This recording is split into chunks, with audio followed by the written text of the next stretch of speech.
It's Sunday morning, so you know what it's time for. Sunday Q&A. Every Sunday here at Homesteady, we answer your questions that were left in the comments below.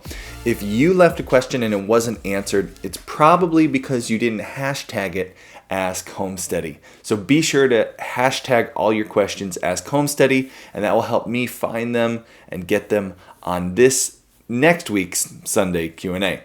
Let's dive in. We have a really good Q&A today. We have questions about turkey breeds. We have questions about pig breeds. And I talk about what have I not done here on this homestead because I'm too afraid to do it. And I admit in this video what I am too scared to do here on this homestead. What I am too afraid of to try at homesteading. Let's get into today's Sunday Q&A. The first question is from Ellen, who usually gets a question in every Sunday Q&A. She asks, do you use Star Sand to sanitize your milking equipment? So we do not use Star Sand to sanitize the milking equipment. When we bring it in, it's all stainless steel. It gets a really hot water bath with a little bit of a dish, like a high-powered dish soap, and then it's all set over to dry. We don't have any milking equipment that's like tubes, which Star Sand is really good at cleaning, like tubes, and it foams on the inside, and it makes it very easy to clean those products. We just don't need it for any of the equipment. All we really use is a bucket and the strainer, and that's pretty much it. Rob wanted to know if when we move to Pennsylvania, a lot of you know we're preparing to be moving in just a couple months here, if we would be selling goods at a farmer's market once we figured out what we actually wanted to grow on the farm. So great question, Rob. I am not a big fan of spending every Saturday of my life sitting at a booth trying to sell bacon. I like Saturdays to be on the farm with my family, enjoying, my homestead. So I rarely ever think about the idea of selling at a farmer's market. It's not really my thing. And I really suggest other people consider that when doing this part-time, because if you have a full-time job and you want to farm and sell some stuff, but then you go sit at the farmer's market all weekend long, it's like you have two full-time jobs. You work every day, and that can get old. Farmer's markets are great if you're a full-time farmer and you go to each market, every afternoon, you're there 5 different markets throughout the week. That's your job, and so it works good for farmers. But for part-timers, unless you don't have kids and you and your wife enjoy sitting there at the market chatting with people, if that's your thing, awesome, do it. But if not, then there are other more creative ways to sell your products. You can start a CSA, have people come on farm and pick up their goods. There's lots of different options. We have always sold wholes and halves right from the farm direct to our consumers, and so they only have to come to the farm once or twice a year to get their stuff. Low impact on us, and I don't have to sit at a farmer's market all day, so perfect. Hope that answers the question, Rob. Thomas wants to know about our experience and opinions with Tamworths and Berkshire pigs. I have raised both Tamworths and Berkshires.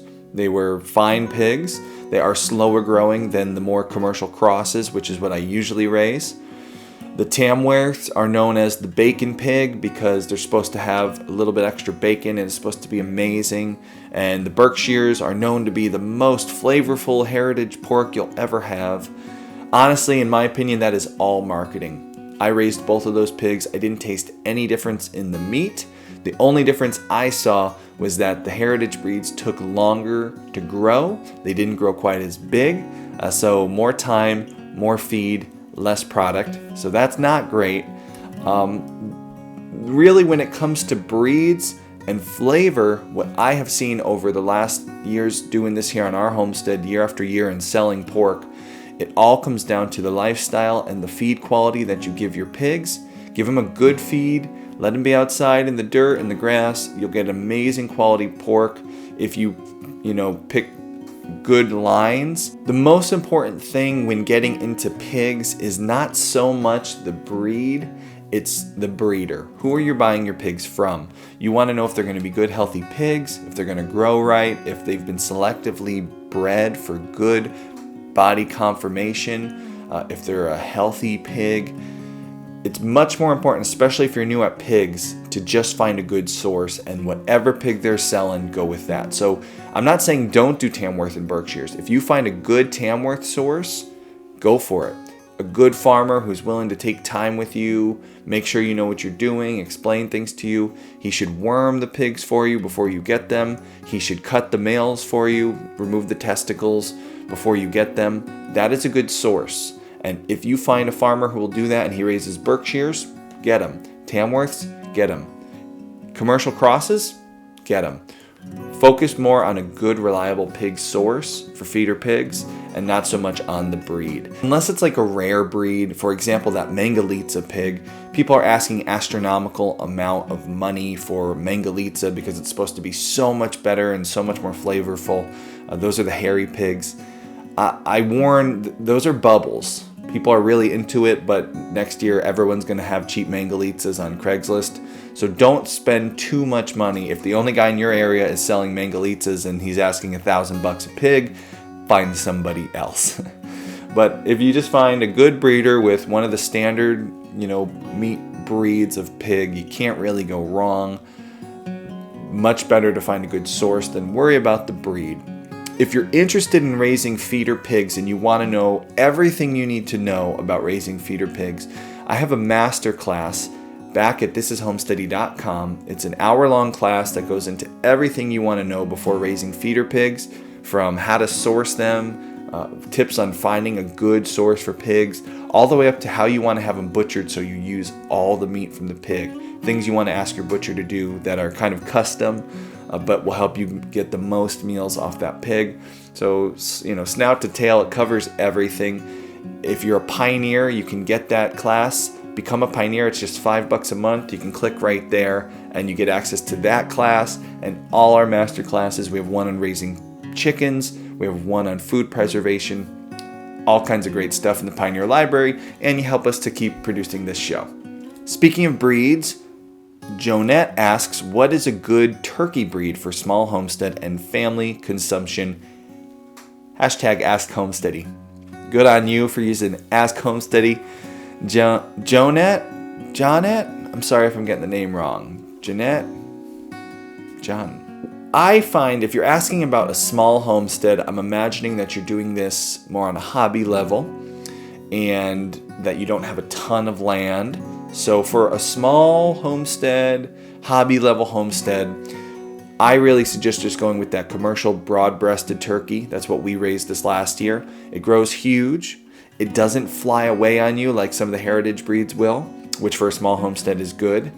It's delicious. And if you're not going to breed them yourself, that's the way to go.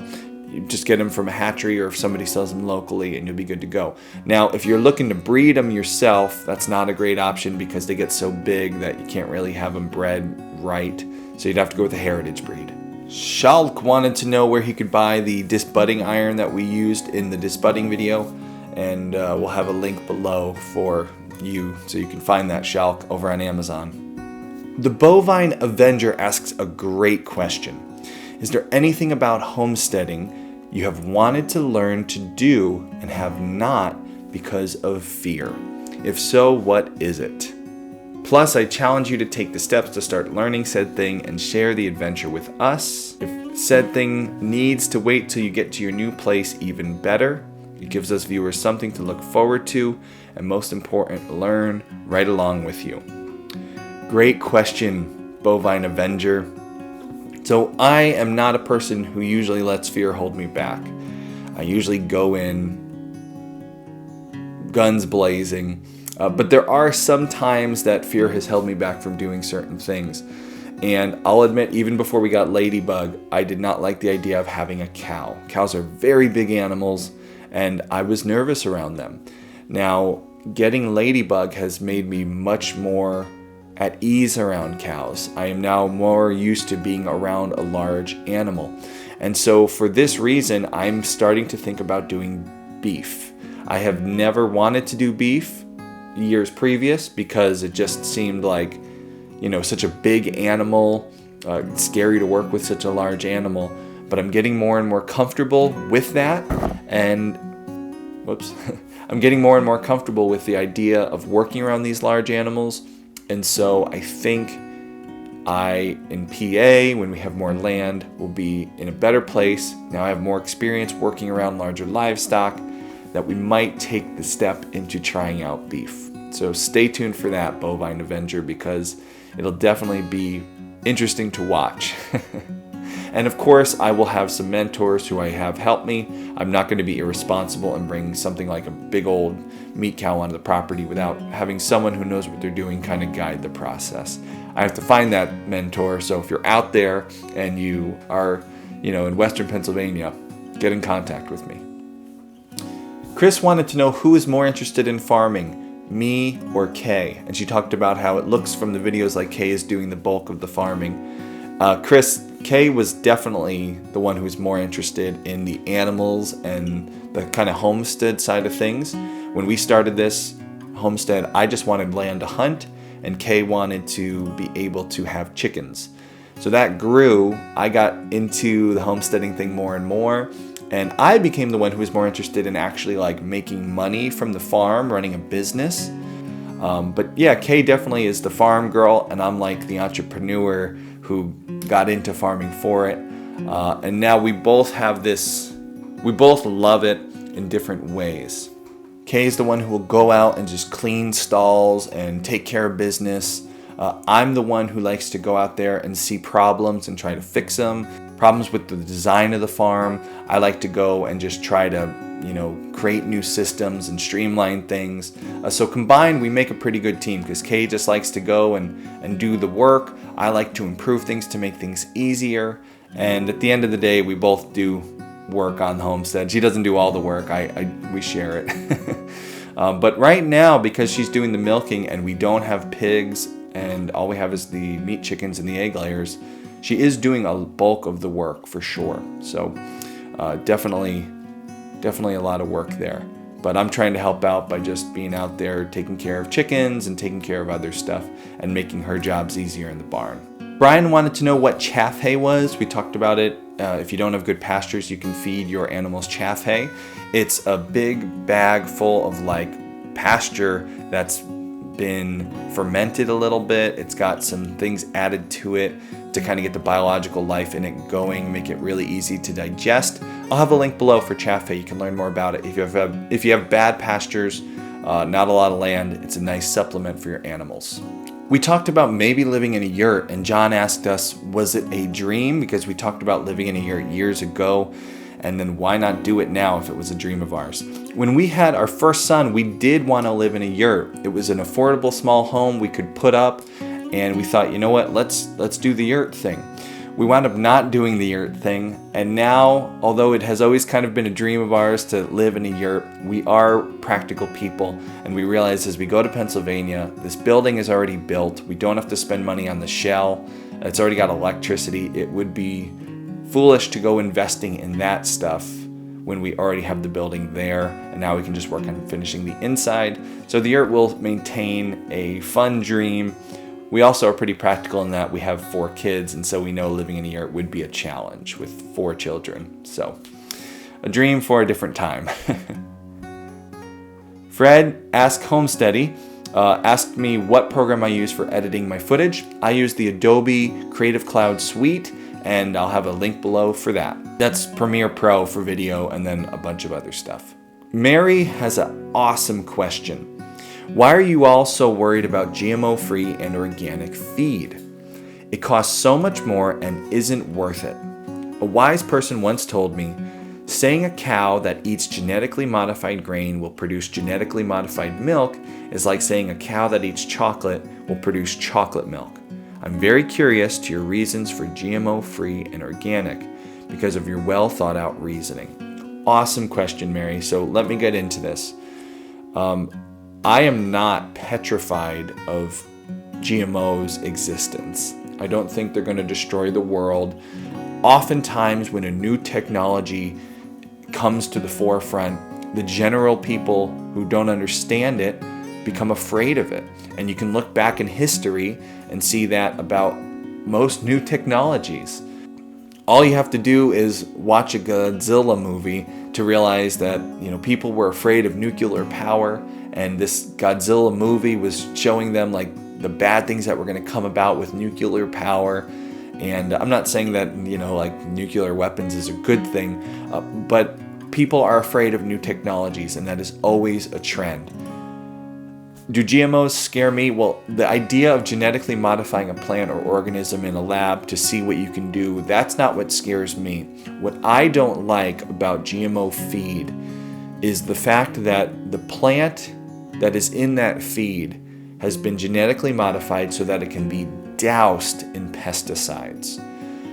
If a plant has been doused in pesticides, soy and corn are both genetically modified plants that now can get just tons and tons of pesticides, which, if those pesticides can cause the same problems in people that they do in the lab rats and the lab mice that they test this stuff on, if they can cause cancer, cause issues with reproduction, then I believe that could have negative effects on the animals who are eating those plants.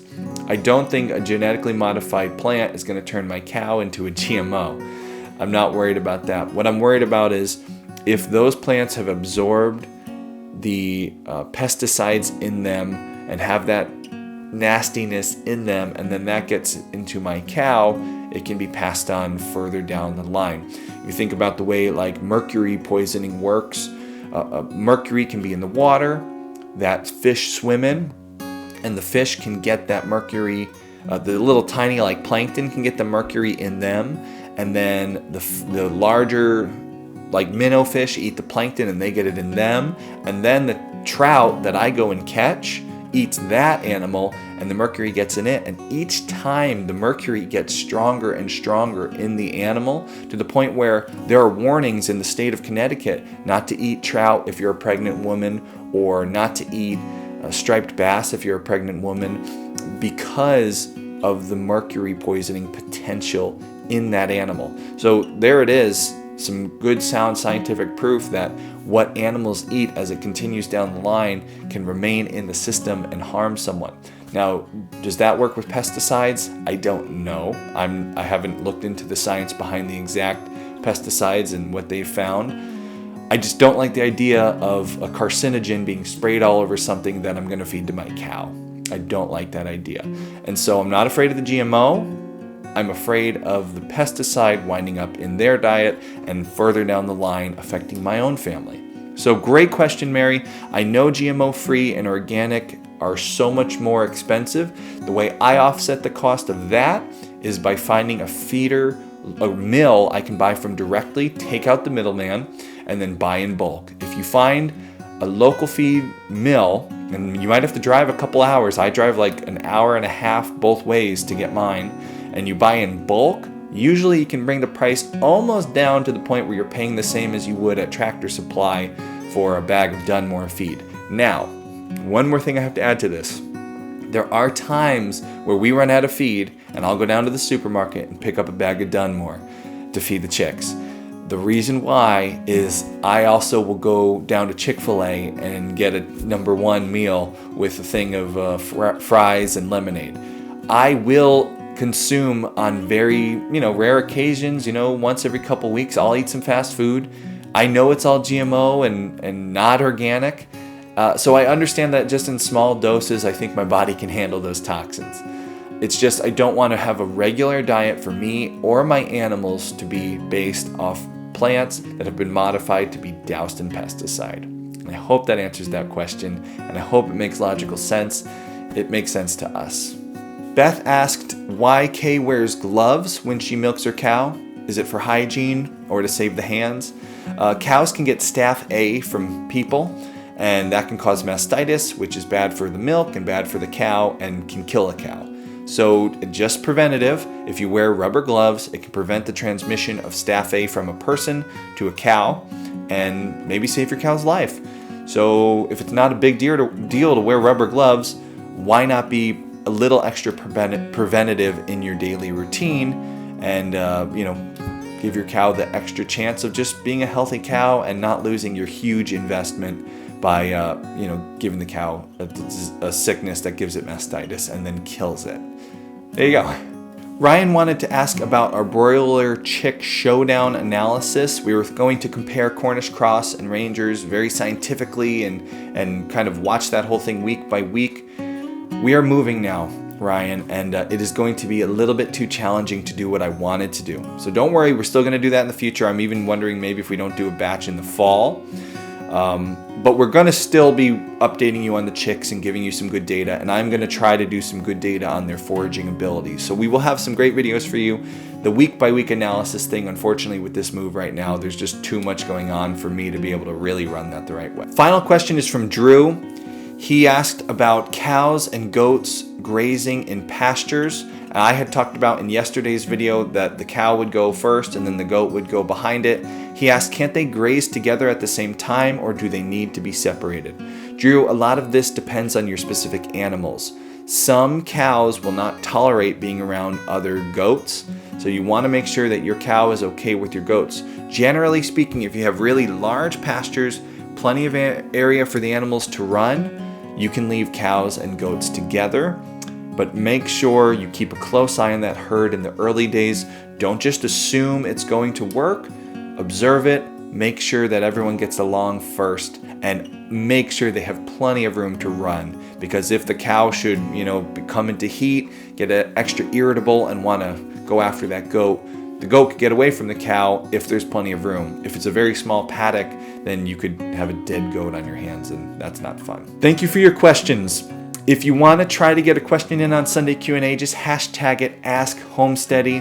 And if you like Sunday Q&A and all our weekly videos and you want to help support us, become a pioneer. It's $5 a month. In return, you get tons of great master classes and bonus content. You even get discounts to different homesteading vendors, and you can find all that out there. Click on that tab to become a pioneer. You'll gain instant access to everything, and we can't do this show without you pioneers. You've been a huge help to us. So thank you so much, and we'll see you in tomorrow's video.